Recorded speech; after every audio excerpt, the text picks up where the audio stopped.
हाँ तो गाइस, ये कहानी है हमारे हीरो युहाओ की, जिसने सिर्फ 6 साल की उम्र में ही अपने असुरा गॉड की स्पिरिचुअल आइज को एक्टिवेट कर लिया था। युहाओ यूं तो बचपन में काफी ज्यादा कमजोर था, क्योंकि उसे लेवल 10 तक पहुंचने में बाकी लोगों से 2 साल ज्यादा लगे थे। युहाओ ने अपनी इस कमजोरी को कल्टीवेशन के रास्ते में नहीं आने दिया, और इसी वजह से युहाओ अपने पहले स्पिरिट रिंग की 1 मिलियन ओल्ड स्पिरिचुअल बीस्ट की हासिल की थी। ये बात मानना थोड़ी मुश्किल है, क्योंकि तैंग सेंग को भी शुरू में इतनी डिवाइन स्पिरिचुअल रिंग नहीं मिली थी। युहाओ ने यह रोमांचक स्टोरी इस दिन से शुरू हुई जब युहाओ केवल 6 वर्ष का था, और वह कल्टीवेशन के दौरान अपनी स्पिरिट आइज को एक्टिवेट कर लेता है। और तैंग सेंग भी गॉड रिलम से युहाओ को एक उभरते हुए सितारे की तरह देख रहा था। साथ ही उसे अपने दोलू कॉन्टिनेंट की काफी ज्यादा फिक्र भी हो रही थी, और वहाँ पर जीव भी थी। वो तैंग सेंग को परेशान देख उससे सवाल करते हुए कहती है कि तैंग सेंग क्या तुम ठीक हो, और कहती है कि क्या तुम्हें दोबारा से अपने दोलू कॉन्टिनेंट की फिक्र हो रही है। जिस पर तैंग सेंग उदासी के साथ कहते हैं कि हाँ, यहाँ गॉड रिलम का बस एक दिन ही मॉर्टल वर्ल्ड के पूरे 1 साल के बराबर है। मैं नीचे जाकर दोलू कॉन्टिनेंट में ज्यादा वक्त गुजारना चाहता था, लेकिन मैं मजबूर हूँ। मुझे यहाँ पर अच्छाई और बुराई को कंट्रोल रखना पड़ता है, जिसके लिए मुझे यहाँ गॉड रिलम में ही रहना होगा। और नीचे की तरफ दोलू कॉन्टिनेंट तेजी से बदल रहा है। आज से 4000 साल पहले हमने सन मून कॉन्टिनेंट पर हमला कर दिया था, क्योंकि दोनों कॉन्टिनेंट के पास मेरे तैंग सेंग के हिडन वेपन्स हैं। इसका इस्तेमाल करके पहले तो उन लोगों ने खुद को बचा लिया, और सन मून एम्पायर बाज नहीं आने वाला था। वो हर हाल में जीतना चाहता है।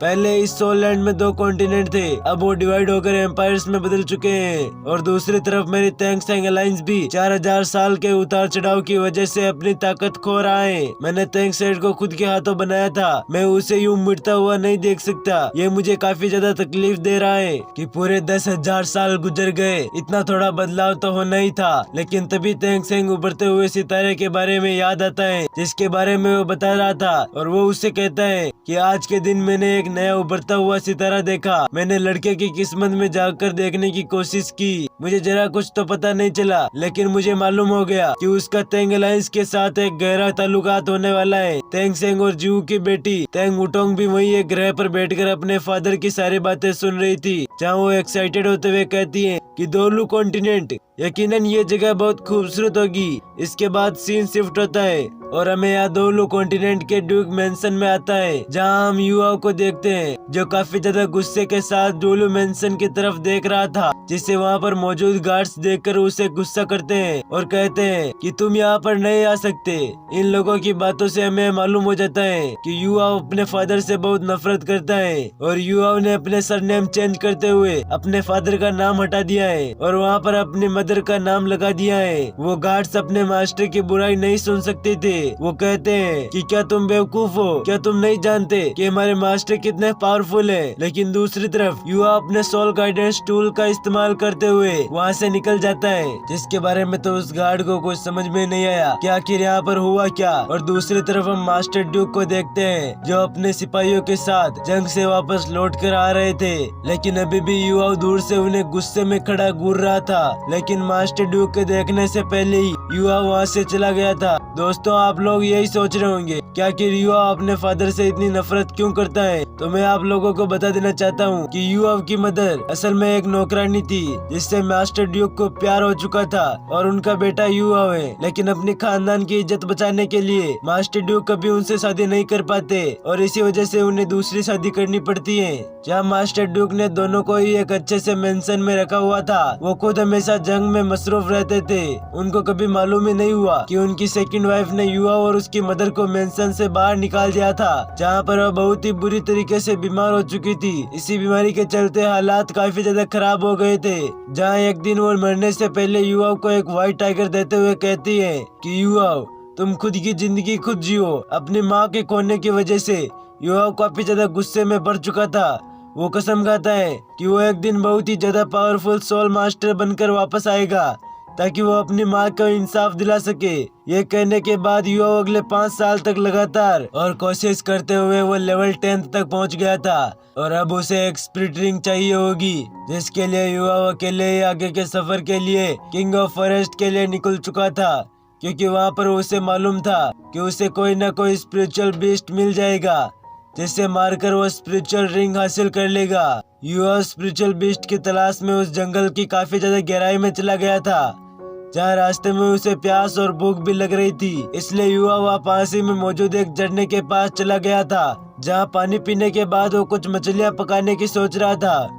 इन मछलियों को पकाने के लिए वही लकड़ी को अपनी व्हाइट टाइगर ब्लेड से शार्प कर रहा था, जहाँ उसे अपनी मदर की कुछ बातें भी याद आई थी। युवा की मदर ने उसे बताया था कि मास्टर ही तुम्हारे फादर हैं, तुम्हें उनकी इज्जत करनी चाहिए।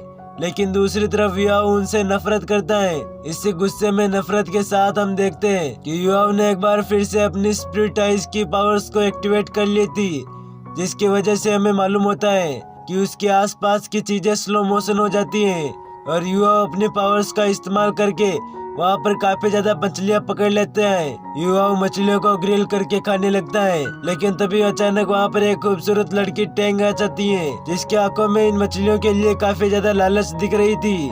युवा उसे कहती है कि इसकी स्मेल तो काफी ज्यादा अच्छी आ रही है, क्या तुम मुझे इसे बेचोगे? लेकिन युवा तो उसका चेहरा देखकर समझ गया था कि अगर मैंने ये मछली ना दी तो ये जिंदा ही खा जाएगी।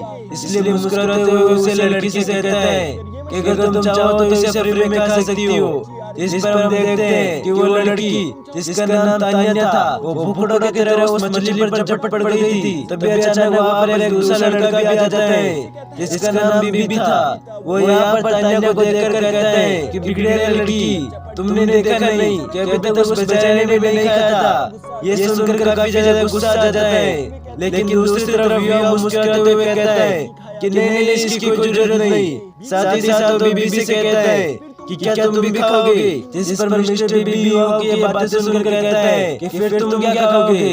जिस पर युवा कहता है कि फिक्र मत करो, मेरे पास और भी मछलियां हैं, मैं उन्हें बारबेक्यू करके खा लूंगा। जिसके बाद हम देखते हैं कि तान्या तो एक जगह बैठकर ढेर मछलियां खाना शुरू कर देती है। साथ ही साथ उन्होंने एक दूसरे से इंट्रोडक्शन भी कराना शुरू कर दिया था। यहाँ पर युवा को एक ग्रिल मछली काफी ज्यादा पसंद आई थी। यहाँ पर युवा को एक ग्रिल मछली काफी ज्यादा पसंद आई थी। उससे तो खुशी के मारे रहा नहीं जाता। कुछ देर के अच्छे टाइम के बाद युवा खड़े होकर इन लोगों से गुड बाय करते हुए कहता है कि अब मुझे चलना चाहिए। युवा को जिंगडाओ फॉरेस्ट की तरफ जाते हुए देख मिस तान्या कहती है कि ये तो जिंगडाओ फॉरेस्ट की तरफ जा रहा है, मगर वहाँ पर तो खतरनाक सोल बिस्ट होंगे। जिस पर मिस्टर बीबी कहते हैं कि मैंने उसकी सोल पावर्स महसूस की थी, मुझे यकीन है कि उसे एक सोल रिंग की जरूरत है। लेकिन साथ ही साथ मैं ये बात भी कह सकता हूँ कि मुझे वो लड़का काफी ज्यादा कमजोर लग रहा है। वो वहाँ पर जाकर खुद की लाइफ को खतरे में डाल रहा है। दूसरी तरफ युवा बिना इनकी बातों को सुने और दूसरी तरफ युवा बिना इनकी बातें सुनी जिंगडाओ फॉरेस्ट की सोल बिस्ट टेरिटरी में पहुंच गया था। वहाँ उसे काफी ज्यादा खूबसूरत सोल बिस्ट और सोल प्लांट्स देखने को मिलते हैं। उससे महसूस होता है, उससे मालूम होता है कि आगे उसका एक खतरे से सामना होने वाला है। युवा को यहाँ भनक भी नहीं लेती और तभी अचानक उस पर एक मंकी बीस्ट ने हमला कर दिया था, जिससे युवा डॉज करते हुए पीछे हो जाता है। मंकी स्पिरिट बीस्ट काफी ज्यादा पावरफुल है, जो कि अपने एनर्जी अटैक को सीधे युवा पर कर देता है। युवा उस एनर्जी अटैक को रोकने के लिए अपना व्हाइट टाइगर सीड बाहर निकाल लेता है, लेकिन वो जानता था कि ये अटैक को डॉज नहीं कर सकता। युवा उस एनर्जी अटैक से टकराकर दूर जा गिरता है, जहाँ उसके हाथ से व्हाइट टाइगर भी गिर चुका था। लेकिन वो जानता था कि अभी तक ये फाइट खत्म नहीं हुई है, इसलिए वो जल्दी से बहादुरी के साथ उस व्हाइट टाइगर को उठा लेता है। लेकिन दूसरी तरफ मंकी बीस्ट ने भी युवा पर हमला कर दिया था, जहाँ युवा के पास अब कोई रास्ता नहीं बचता। वो अपने डंडे का इस्तेमाल करते हुए उस मंकी पर हमला कर देता है, जिस वजह से मंकी बीच से हट जाता है और जरा गुस्सा आ जाता है। इसलिए वो आगे बढ़ते हुए युवा पर अपने सबसे ज्यादा पावरफुल एनर्जी अटैक करने वाली थी। लेकिन तभी अचानक हम देख पाते हैं कि युवा ने अपने स्पिरिचुअल आइज को एक्टिवेट कर लिया था, जिसकी वजह से आसपास की सभी चीजें धीमी हो चुकी थी। युवा इस चीज के मौके का फायदा उठाकर अपने व्हाइट टाइगर से उस मंकी बीस्ट को जान से मार देता है। जिसके बाद हम देख पाते हैं कि युवा जख्मी होने की वजह से काफी ज्यादा कमजोर हो चुका था। साथ ही साथ उसे अपने काफी ज्यादा एनर्जी भी इस्तेमाल कर ली थी। वो अपने पैरों पर सही तरह से खड़ा भी नहीं हो पा रहा था। मंकी बीस्ट के बढ़ने की वजह से उसकी सोल रिंग भी बाहर आ गई थी। युवा देख पा रहा था, मगर अभी फिलहाल उसके पास इतनी एनर्जी नहीं थी कि वो उसे अब्जॉर्ब कर पाए। लेकिन तभी अचानक हम देखते हैं कि युवा के चारों तरफ एक कोल्ड एनर्जी फैल गई थी, साथ ही साथ वहाँ पर एक और बड़ा स्पिरिचुअल बीस्ट भी आ जाता है। युवा को समझ नहीं पा रहा था कि अब ये क्या है। उसे ठंड भी लग रही थी, लेकिन अब उसके पास इतनी एनर्जी नहीं थी कि वो खड़ा होकर उसे देख सके।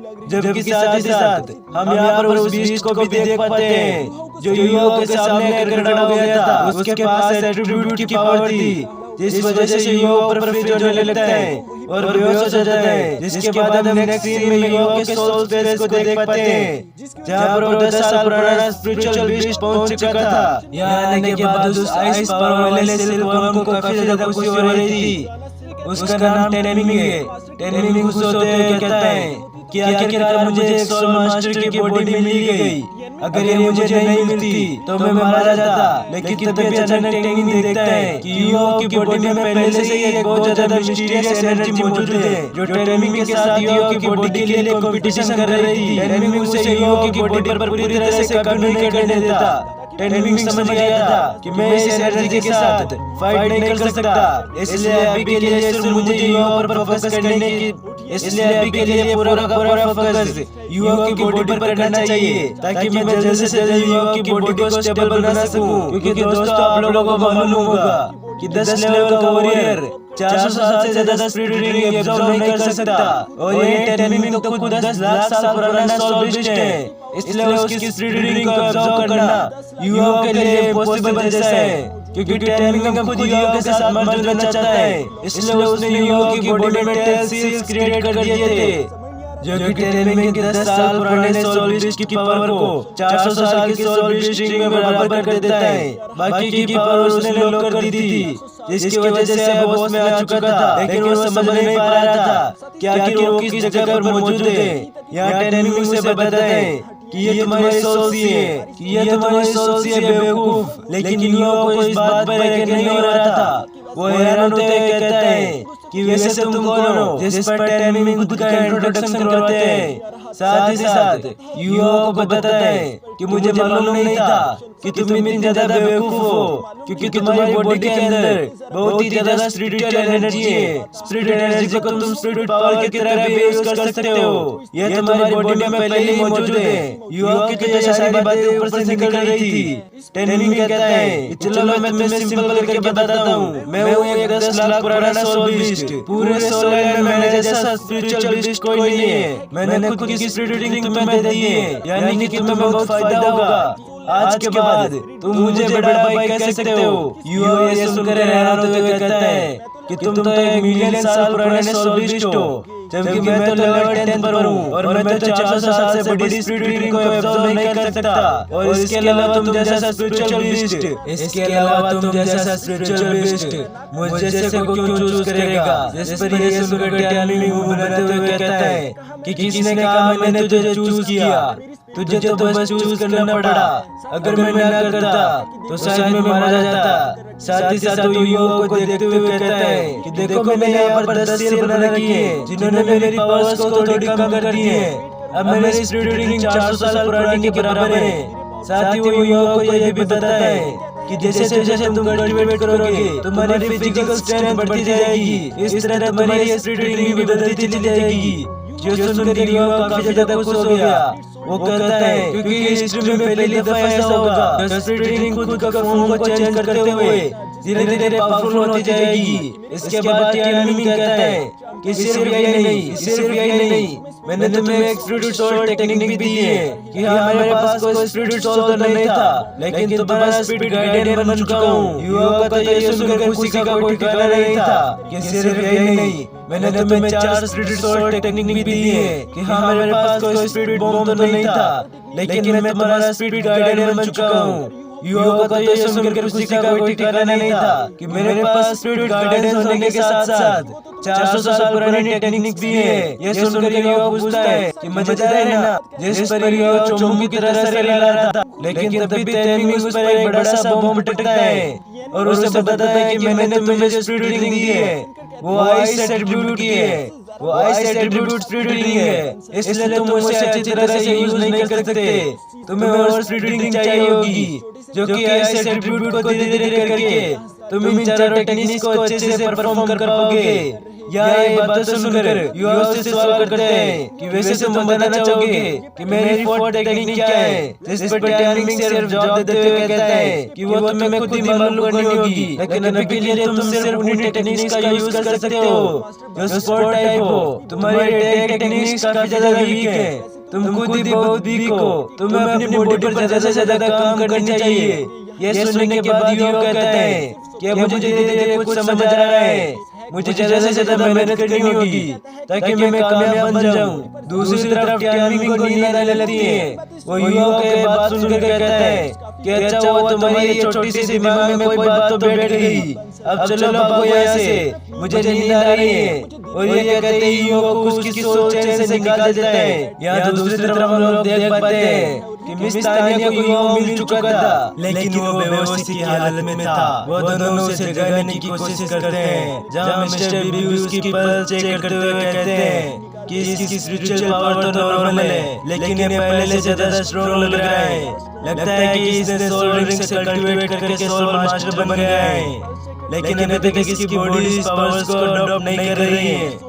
हमें इसे थोड़ा हील कर देना चाहिए ताकि ये जल्दी से होश में आ जाए। साथ ही साथ मिस्टर बीबी को यहाँ मरा हुआ मंकी फिश भी दिखाई देता है, जो कि सिर्फ बस 100 साल पुराना ही था। इसलिए मिस्टर बीबी को लगता है कि शायद युवा की इसके साथ फाइट हुई होगी, ये उसके लिए काफी ज्यादा बुरा हुआ। यहाँ पर वो जब ये सब सोच ही रहा था कि तभी अचानक हम देखते हैं कि युवा होश में आ जाता है, कि तभी अचानक हम देखते हैं कि युवा होश में आ जाता है, जो कि इन दोनों को अपने सामने देखकर काफी ज्यादा हैरान हो जाता है। जबकि दूसरी तरफ मिस तानिया और मिस्टर बीबी युवा को होश में देखकर काफी ज्यादा खुश हो जाते हैं।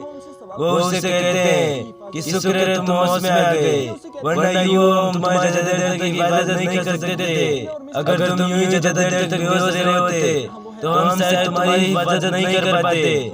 जिस पर युवा उनसे सवाल करते हुए पूछता है कि कैसी हिफाजत नहीं कर पाते, जिस पर वो जवाब देते हुए कहते हैं कि बेवकूफ, क्या तुम्हें मालूम नहीं यहाँ पर कितने खतरनाक बीस्ट हैं। ये कहते हुए मिस तानिया और मिस्टर बीबी की स्पिरिचुअल रिंग्स युवा ने देख ली थी, जहाँ वो हैरान होते हुए कहता है कि मिस तानिया के पास 100 साल पुरानी स्पिरिचुअल रिंग है, जबकि मिस्टर बीबी के पास तो 3 स्पिरिचुअल रिंग्स है जो 200 साल पुरानी है और 1000 साल पुरानी है। युवा को अपनी आंखों पर यकीन नहीं हो रहा था। मिस्टर बीबी तो उससे सिर्फ 3 साल बड़े ही होंगे, उसके बावजूद भी वो लेवल 30 के वॉरियर है। यहाँ पर युवा जो जैसे सोच ही रहा था, तभी अचानक इन लोगों को एक बुरा स्नेक दिख जाता है, जिसे देखकर वो काफी ज्यादा खुश हो गई थी। वो कहती है कि थैंक यू, क्योंकि मिस्टर बीबी यहाँ पर स्पिरिचुअल रिंग को पकड़ने के लिए आए हुए थे। इसलिए तानिया कहती है कि ये धतूरा स्नेक काफी ज्यादा कमजोर है, मुझे यही चाहिए। दोस्तों, धतूरा स्नेक यही है जिसका पहले शिकार टैंक ने किया था।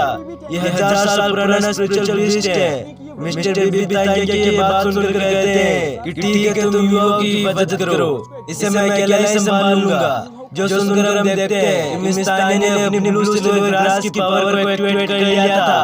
ये देखकर तो युवा काफी ज्यादा हैरान हो जाता है, क्योंकि टैंक के पास भी बिल्कुल यही पावर थी। मिस्टर बीबी यहाँ पर अपनी लाइटिंग टर्मिनेटर का इस्तेमाल करते, उससे धतूरा स्नेक पर हमला कर देते हैं और उनकी रफ्तार तो काफी ज्यादा तेज थी, मगर फिर भी मिस्टर बीबी उस धतूरा स्नेक को नहीं मार पाते और धतूरा स्नेक मिस्टर बीबी पर उल्टा ही भारी पड़ जाता है। और इसी के साथ हमारा ये एपिसोड यही समाप्त होता है। गाइस, ये एपिसोड आपको कैसा लगा हमें कमेंट करके जरूर बताएं। तो मिलते हैं किसी नई वीडियो में, तब तक आप चैनल को सब्सक्राइब जरूर कर लें।